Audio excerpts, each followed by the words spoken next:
Ayan guys, gagawa tayo ngayon ng salad na couscous. Ito yung gagamitin ko, yung corn.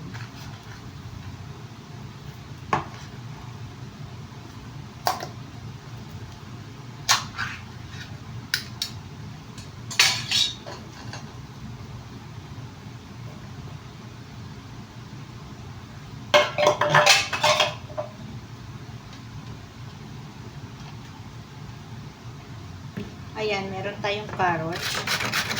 Ibabrush ko.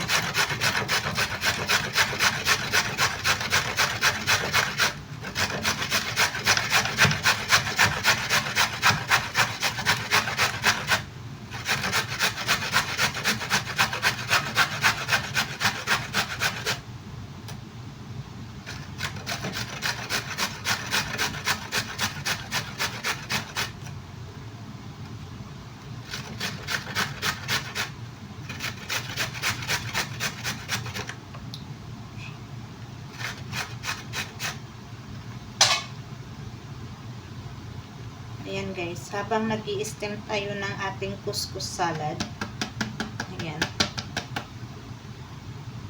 gagawin na natin ito para mabilis tayong matapos. Ayan guys, kalahati lang palang aking gagawin.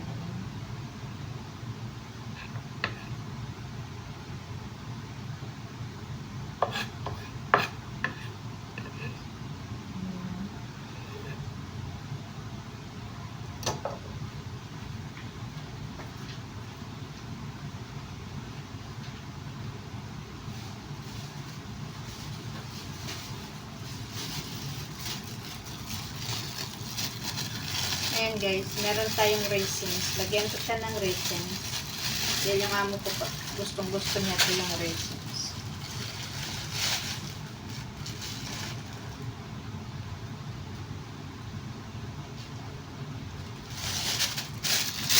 Ayan guys, kung meron kayong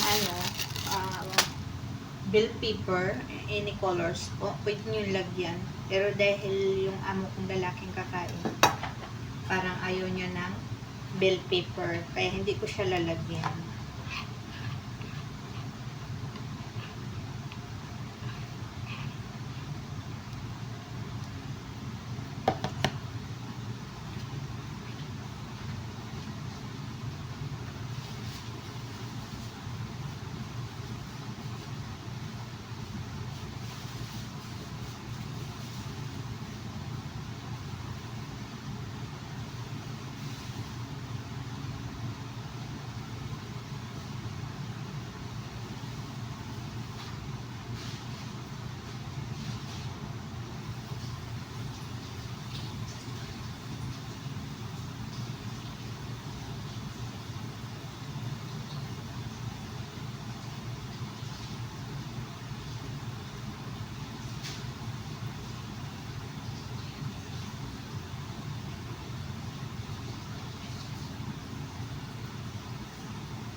Ayan guys, lalagyan ko siya ng parsley, fresh herbs. Ayan.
Ayan guys, lagyan ko rin siya ng chickpeas.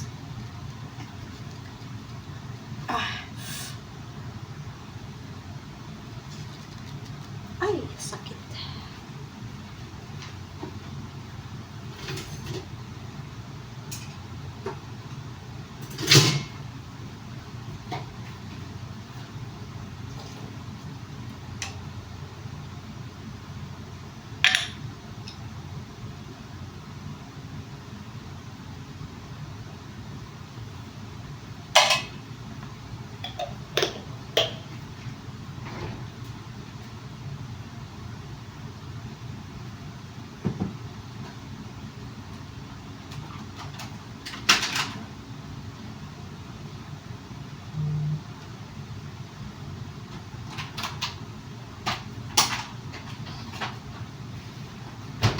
Ayan guys, lagyan ko lang siya ng baby tomato. Ayan. Iwain ko lang siya ng 2 hiwa para yung amo kong lalaki hindi maaburido, para mabilis.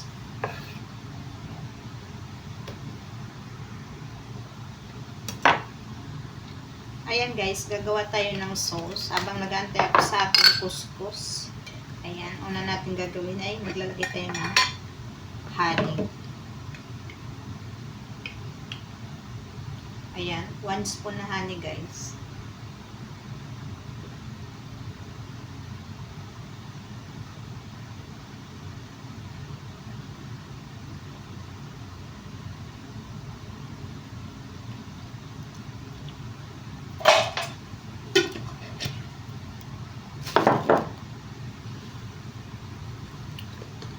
Gagamit ako ng mustard. Tanggalan ko muna yan po.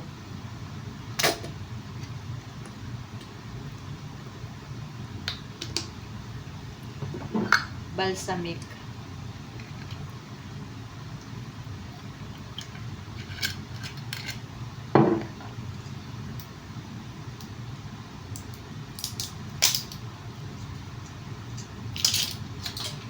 Yung atin apple vinegar, konti lang guys.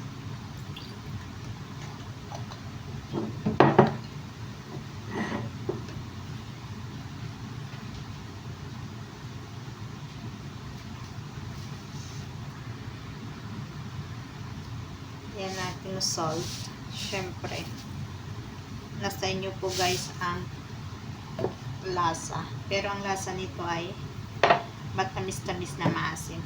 Ayan na po, maglalagay na tayo ng olive oil. Yung olive oil ko ay napaka sarap nito kasi organic talaga siya from Turkey. Ayan. Nagtataka kayo guys, bakit nasa garapon? Ayan. Kasi, pag dito na siya guys, pwede na natin siyang i-shake ng mabuti. I-shake natin ang ating sauce.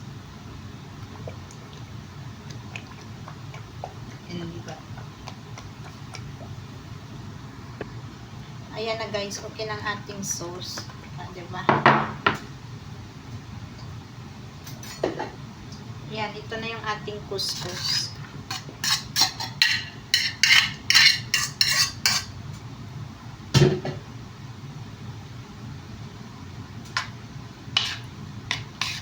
Ayan, dahil pa mainit, huwag muna natin ilagay ang ating mga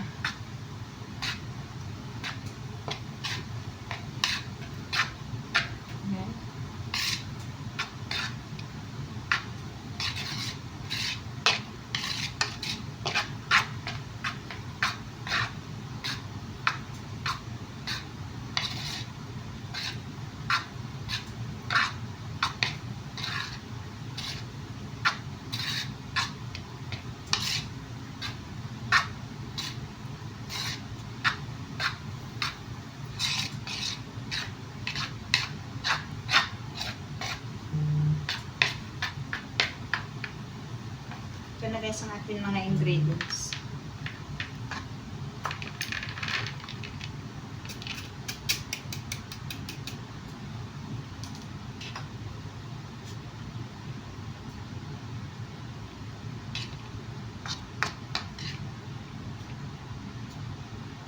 Ayan guys.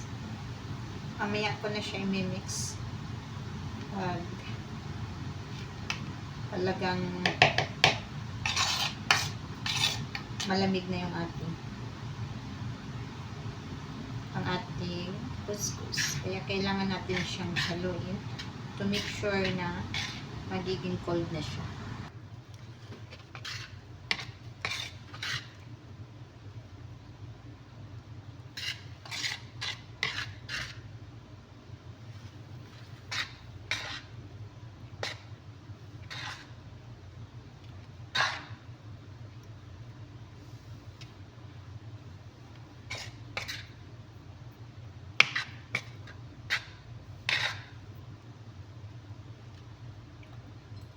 Yan guys, dukot-dukot muna tayo ng grapes.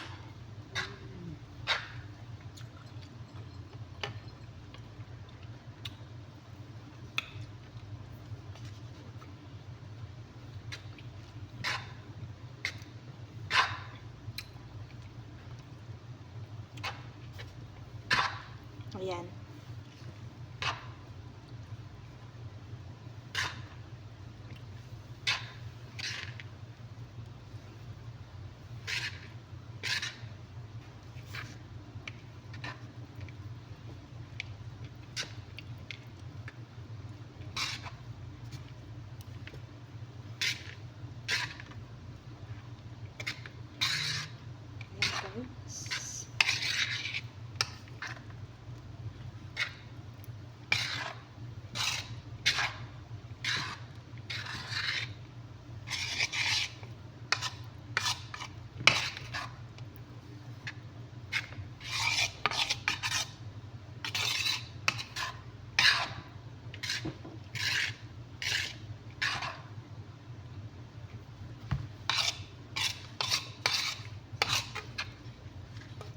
Ayan na guys. Okay na siya. Mamaya hiwaan ko siya ng avocado na maliit para mas masarap. Pero mamaya na guys ang ating avocado gawa sa mangingitim siya pag nahiwa na maga. Kaya before eat, yan, saka ko hiwa ng ating avocado. At saka pala guys, sa mga sauce, saka ko nilalagay yung sauce before sila kumain para hindi magbabad siya, hindi maluto yung ating mga fresh ingredients. Kasi yung ating ingredients ay may mga maasim. Kaya for look siya na maganda. Kaya before sila kakain, saka natin nilagay ang ating ginawang sauce.